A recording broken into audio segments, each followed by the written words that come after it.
आप देख रहे हैं लाइव इंडिया हर पल।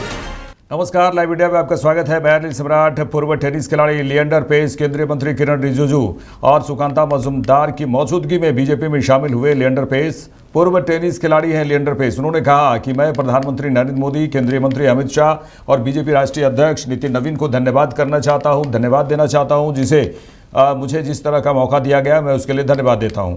उन्होंने कहा कि यह सिर्फ एक पर्ची नहीं बल्कि एक जिम्मेदारी है। मुझे देश युवाओं की सेवा का मौका मिला है। खेलो इंडिया का बेहतरीन पहल है। मेरा इरादा युवाओं पर उसी समर्पण और एकाग्रता के साथ ध्यान केंद्रित करने का है जैसा कि प्रधानमंत्री ने खेलो इंडिया और युवा पीढ़ी के प्रति दिखाया है।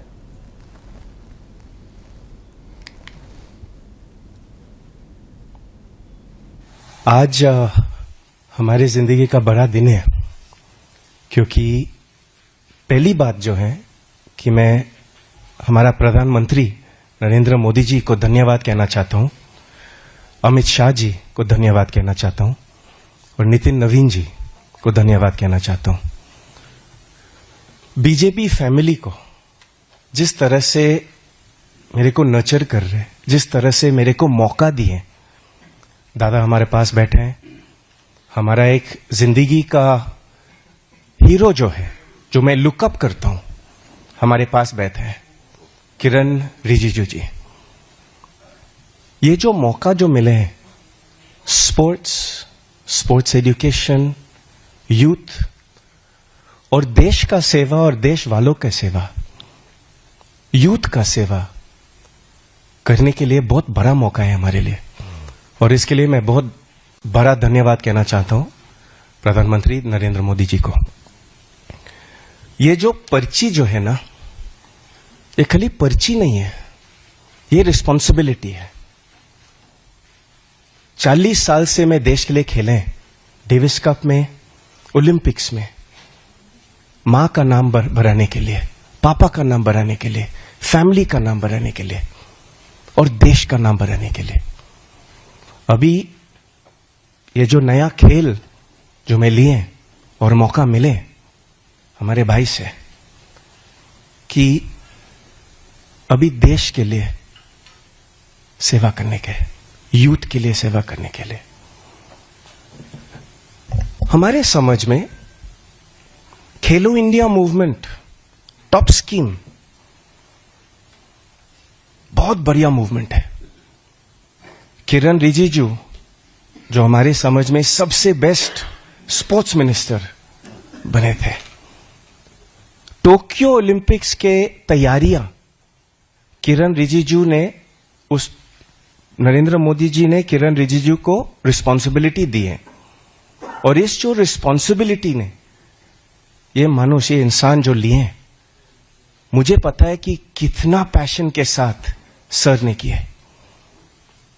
कई एथलीट्स को वीजा नहीं मिल रहे थे, कई एथलीट्स को कोविड टेस्ट का इंजेक्शन नहीं मिल रहे थे, कई एथलीट्स को कोविड इंजेक्शन, एंटीवायरस नहीं मिल रहे थे, सर ने ऑर्गेनाइज किए। इस वजह से जब टोक्यो ओलंपिक्स से वापस इंडियन कंटिंजेंट लौटा, 7 मेडल के साथ लौटा। यह सबसे बड़ी बात है कि इंडिया ने 7 मेडल जीते टोक्यो ओलंपिक्स में, और किरण रिजिजू ने जिस तरह से ये रिस्पॉन्सिबिलिटी लिए, इतना अच्छा से किए। नरेंद्र मोदी जी का जो खेलो इंडिया और स्पोर्ट्स का फोकस जो है, उसी फोकस से मैं यूथ पे फोकस करना चाहता हूं। कर्नाटक के डिप्टी सीएम DK शिवकुमार ने कहा है कि रुपया गिर गया है और डॉलर मजबूत हुआ है। इसका असर आम आदमी पर पड़ता है। मुझे केंद्र सरकार की नीतियों के बारे में जानकारी नहीं है। हमारी मांग है कि केंद्र सरकार इस स्थिति को नियंत्रित करे और हालात को सामान्य बनाए।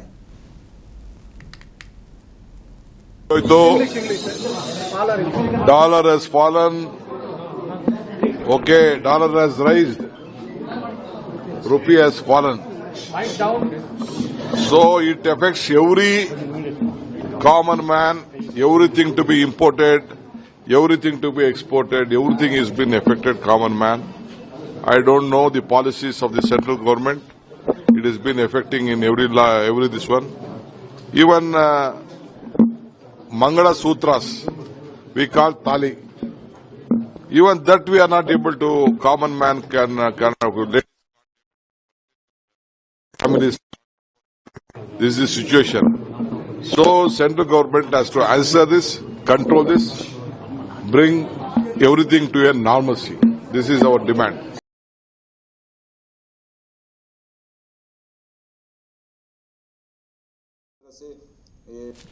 आगे बढ़ेंगे। बीजेपी झारखंड बीजेपी अध्यक्ष आदित्य प्रसाद साहू ने कहा है कि मैं प्रधानमंत्री नरेंद्र मोदी, गृह मंत्री अमित शाह को धन्यवाद और बधाई देना चाहता हूं कि नक्सलवाद के विषय को उन्होंने बहुत प्रमुखता से लेने का काम किया है। झारखंड के गांव समेत आसपास के क्षेत्रों में भी बहुत भय था। उस समय विकास के सारे काम ठप हो गए थे। नक्सल का इतना दबदबा था कि वे बात बात पर झारखंड बंद का आह्वान करते थे। जब से प्रधानमंत्री नरेंद्र मोदी के नेतृत्व में बीजेपी की सरकार आई है, उन्होंने जो कहा था कि 31 मार्च 2026 तक हम पूरे देश से नक्सलवाद खत्म करने का काम करेंगे वो हुआ। आज उन्होंने कहा कि आज मैं नज़दीकी रूप से देख रहा हूं कि झारखंड में नक्सलवाद का पूर्ण रूप से खात्मा हुआ है। कांग्रेस इतने सालों तक क्या कर रही थी, उन्हें यह काम करने से किसने रोका था? देखिए, सबसे पहले मैं देश के यशस्वी प्रधानमंत्री आदरणीय नरेंद्र मोदी जी और देश के गृह मंत्री आदरणीय अमित शाह जी को धन्यवाद देना चाहता हूं, बधाई देना चाहता हूं, आभार प्रकट करना चाहता हूं कि नक्सलवाद के विषय को बहुत प्रमुखता से लेने का काम किया। क्योंकि मैं जिस राज्य से आता हूं, झारखंड से, और जिस गांव से आता हूं, मैं अपनी गांव की बात बतलाता हूं कि उस गांव में हमारे घर के सामने से जब नक्सली रात में जब मसाल जुलूस लेकर चलते थे तो घरों के दरवाजे से नीचे की ओर करके हैंडबिल छोड़ने का काम करते थे और धमकी देने का काम करते थे। हम लोग साक्षात अपने नजरों से झेलने का काम किए, देखने का काम किए और भय के माहौल में जीने का तब काम किए। और जितना भय था पूरे झारखंड में सहित मेरे गांव सहित अगल बगल के क्षेत्रों में, नक्सली दिन में ही फोन करते थे कि आपके गांव में आ रहा हूं, हमें घर में खाना बनाओ, हम लोग खाना वहीं खाएंगे। कभी कभी रात में 2 घंटा पहले बोल दिया करते थे कि आपके गांव में हम खाना खाएंगे, आपके घर में खाना खाएंगे, आपको खाना बनाना पड़ेगा। भय के माहौल में लोग, हमारी बेटियां बहनें खाना बनाने का काम करती थी और उन लोगों को खाना खिलाने का काम करती थी। विकास के सारे काम ठप हो गए थे। नक्सली का इतना दबदबा था, नक्सली का इतना भय था कि बात बात में झारखंड को बंद करने का काम करते थे, बंद करने का आह्वान करते थे। गाड़ियां सड़कें पे चलती नहीं थी, पूरा सन्नाटा झारखंड में छा जाता था। रात में तो हम सड़कों में हम लोग गाड़ियों की रोशनी देख नहीं पाते थे, भय से गाड़ियां चलती नहीं थी। अगर रांची से आपको पलामू जाना है, डाल्टनगंज जाना है, तो बीच में जंगल के रास्ते में कूड़ू जगह पड़ता था। कूड़ू में ही रात में सभी 4 व्हीलर वाहन, बस, ट्रक, डंपर रुक जाते थे और रात में डाल्टनगंज नहीं जाते थे। जब सुबह का फिर 5 बजे भोर होता था तो डाल्टनगंज लोग जाते थे। उसी प्रकार सिमडेगा का क्षेत्र हो, चाईबासा का क्षेत्र हो, दुमका का क्षेत्र हो, दिन दहाड़े एसपी की हत्या करने का काम दुमका में किया था। दिन दहाड़े सड़क पे, आम आदमी को तो बात छोड़ दीजिए। सारंडा एक जगह है जो नक्सल का मान था। तत्कालीन ग्रामीण विकास मंत्री जयराम रमेश जी, जो राज्यसभा में बड़ी बड़ी बातें करते हैं, मुझे लगता है करोड़ों करोड़ रुपया हेलीकॉप्टर में फूंक दिया, लेकिन नक्सल को एक कदम भी आगे नहीं पीछे कर पाया और विकास को एक कदम आगे बढ़ा नहीं पाया। लेकिन जब से आदरणीय प्रधानमंत्री जी के नेतृत्व में, आदरणीय अमित शाह जी के नेतृत्व में इस देश में भारतीय जनता पार्टी की सरकार चल रही है, तब से लेकर अब तक जो उन्होंने कहा था कि 31 मार्च 2026 तक हम पूरे देश से नक्सलवाद खत्म करने का काम करेंगे। आज साक्षात, चूंकि मैं झारखंड राज्य से आता हूं, गांव में रहता हूं, नजदीक से देखने का काम कर रहा हूं कि आज नक्सलवाद पूर्ण रूप से झारखंड में खात्मा हो गया है। आज भय मुक्त जिंदगी जी रहे हैं। आज बेटियां और बहनें रात में खाना बनाने को विवश नहीं है। फर्राटे के साथ रातों में सड़कों पे गाड़ियां चलना शुरू हो गई है। रातों में गाड़ियां की रोशनी से चकाचौंध वो रास्ते हो रही हैं। आखिर यही वो देश था जब कांग्रेस की सरकार चल रही थी, और यही वो देश है, वही पदाधिकारी हैं। इतना परिवर्तन कैसे हो गया? सशक्त नेतृत्व, मजबूत नेतृत्व, गांव के गरीब व्यक्ति की चिंता करने वाला नेतृत्व, देश से झारखंड के एक एक लोगों के बारे में चिंता करने नेतृत्व। घनघोर जंगल के बीच में सड़कें नहीं थी, नक्सलवाद जहां चाहता था नक्सली घटना को अंजाम देता था। लेकिन आज आप जाकर देखें झारखंड में, चाहे सारंडा का क्षेत्र हो, चाहे लातेहार के बीच में लातेहार से चतरा जाने का क्षेत्र हो, या हजारीबाग से या चंदवा से लातेहार जाने की बात हो, या चतरा जाने की बात हो, या चतरा से हजारीबाग जाने की बात हो, चौड़ी चौड़ी सड़कें जो नक्सलवाद क्षेत्र में है, उन क्षेत्रों में माननीय प्रधानमंत्री जी ने चिन्हित करके झारखंड में पैसा देने का काम किया, बिजली पहुंचाने का काम किया।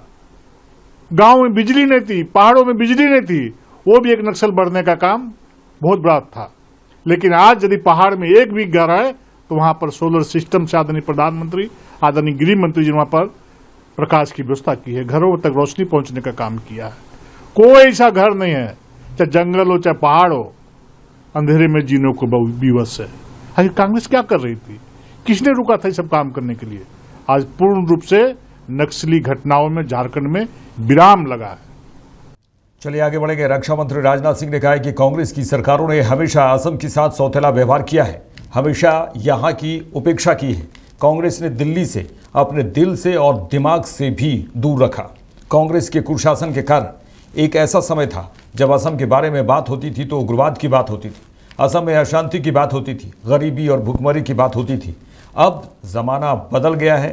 अब अगर असम की बात होती है तो असम के विकास के लिए बात की जाती है। आपने महसूस किया होगा कि कांग्रेस की सरकारों ने हमेशा इस असम के साथ एक सौतेला व्यवहार किया है, हमेशा यहां की उपेक्षा की है। आप लोगों ने देखा होगा कि कांग्रेस ने दिल्ली से अपने दिल से भी और दिमाग से भी लंबे समय से इस असम को दूर कर रखा है। और कांग्रेस के कुशासन के कारण एक समय ऐसा था जब असम के बारे में बात होती थी तो यहां पर उग्रवाद की बात होती थी, इंसर्जेंसी की बात होती थी, असम में अशांति की बात होती थी, लेकिन गरीबी और भूखमरी की बात होती थी। लेकिन बहनों भाइयों, अब जमाना बदल गया है। अब इसकी बात भारत में कहीं नहीं होती है। दुनिया के दूसरे देशों में चले जाइए, अब कोई भूखमरी की बात नहीं करता, बहुत गंभीर गरीबी की भी असम में कोई बात नहीं करता, अब कोई उग्रवाद की भी बात नहीं करता। असम की बात यदि भारत और दुनिया में होती है तो असम के विकास के लिए की जाती है। बहनों भाइयों, यह कर भारतीय जनता पार्टी ने दिखाया। कांग्रेस की सरकारों के बारे में आप जानते हैं, बॉर्डर एरिया के जो गांव होते थे उनको यह कहते थे यह अंतिम गांव है, यह हमारे देश के अंतिम गांव हैं। लेकिन हम लोगों की सोच देखिए, हम लोगों ने कहा कि बॉर्डर के पास रहने वाले गांव ये हमारे भारत के अंतिम गांव नहीं हो सकते, ये भारत के पहले गांव हैं। मेरे बहनों भाइयों, पहले गांव हैं।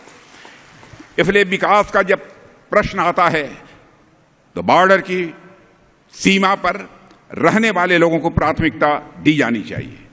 और असम की उपेक्षा का जहां तक प्रश्न है, भारत की आजादी के साथ ही मैं मानता हूं असम की भी उपेक्षा जिन सरकारों ने काम किया आज के 10 साल पहले उन्होंने बराबर की। और मैं याद दिलाना चाहता हूं कि 1953 में जब असम की धरती से तेल निकला तो असम वासियों को यह उम्मीद थी कि अब इससे असम में नया रोजगार पैदा होगा, असम धनवान राज्य बन जाएगा। लेकिन मैं कह सकता हूं, दुख के साथ मुझे कहना पड़ता है, कांग्रेस की सरकारों ने असम वासियों के इस हक को मारा है। यहां रिफाइनरी तक नहीं लगने दी। लगातार और संघर्ष के बाद 1961 में जाकर 1961 में जाकर एक रिफाइनरी मिली। लेकिन बहनों भाइयों, तब तक काफी देर हो चुकी थी। और बहनों भाइयों, असम और नॉर्थ ईस्ट के विकास को नई दिशा और नई ऊर्जा देने का काम पहली बार किसी ने गंभीरता से किया है। हमारे पूर्व प्रधानमंत्री श्रद्धेय अटल पश्चिम बंगाल की बात करेंगे तो सोनारपुर दक्षिण से बीजेपी उम्मीदवार रूपा गांगुली ने कहा है कि चुनाव प्रचार अच्छा चल रहा है और हमें लोगों से बहुत अच्छी प्रतिक्रिया भी मिल रही है। बंगाल में बीजेपी की सरकार बनेगी और हम सबका ध्यान रखेंगे। टीएमसी यहां एक बहुत बड़ी गलती कर रही है। अगर लोग टीएमसी को वोट नहीं देते तो उन्हें आवास योजना, बिजली या सही पानी की पाइपलाइन जैसी सुविधाएं नहीं मिलती है। उन्होंने कहा है कि टीएमसी इस तरह का भेदभाव करती है जो बिल्कुल गलत है। It's going on fine. Response is very positive. We have a few staunch CPM voters here, but I'm trying to convince them that it's no point, dividing the votes, because it's sure that Sonarpur Dakhin is going to win. So it's better not to, break votes, waste their votes, and we are going to come into power. BJP is going to come into power. That time, all the CPM workers will also be taken care of. They should be given whatever every single human being as per their, whatever they deserve, whatever they need, whatever they want. So we'll look after everybody. That's for sure. Here, TMC government has been always, and they have been always doing a big mistake. That if you don't vote for TMC, you will not get Awas Yojana, you will not get water, you will not get a proper pipeline, and you will not even get light. So this discrimination is not right.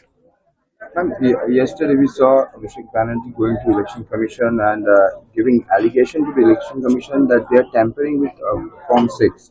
How do you see this entire thing, ma'am? I am not going to comment on this. We have other legal people who are going to. We have a team who communicates with Election Commission, and Election Commission is an autonomous body. So Abhishek Banerjee, and why only Abhishek Banerjee? Anybody can go to them and lodge a complaint. मेरे साथ इस bulletin में इतना ही। देश दुनिया की तमाम खबरों के लिए देखते रहिए लाइव इंडिया। नमस्कार।